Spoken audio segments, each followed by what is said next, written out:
Utata aba balapha ecaleni kwam bathi bafuna ubulela ke inkampani lena ke sisebenzelayo bathi ke nguZikhali Media kunye noAfbop. Makaqala abulise qala abantu abazozimasa lenkonzo abasibukeleyo ngale mina namhlanje. Ngicela babulise tata qala. Molweni nonke bantu nizozimasa lenkonzo kaHlumele kwelikhaya lakwaQanti eMazangweni. Ndiyanibulisa ngegama lenkosi lethu uKristu.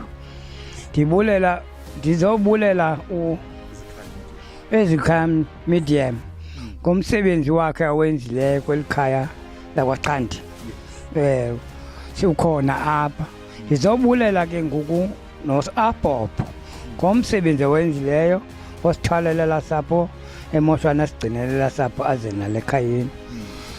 Ndizobulela ke nabahlali bonke abazozimasa thina kulomncwabo kwaHlumele kwelikhaya laseMazangweni kwaQanti.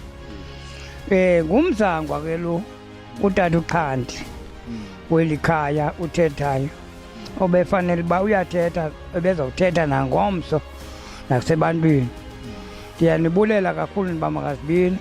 Ndibulela ke nomama wasemakwayini osigcinele umntana phaya kuba kusweleke umama wethu apha wagcinisa phaya umntana njalo elo songolo likhohlwe kuba lingakwazi uhamba liphume libekwe emqolo.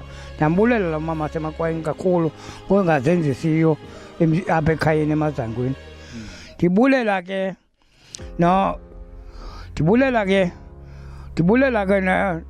nomntu wonke onjengabafana bazozimasa kwelikhaya bomba benza indlu kaHlumele inhle esapha ndiyibonile yenziwa kakuhle kakhulu. Ndiyabulela kakhulu nabafana incediso labo. Ndiyabulela kakhulu. Ndiphelile. Alright ke wena tata ufuna uthetha?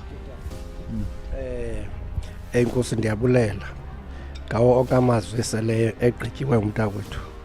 So awukhondo ndibulela ngokwensebenziswana ngalo lonke ixesha ngegama lenkosi Yesu Kristu sithi uThixo makabe nani anikhulise.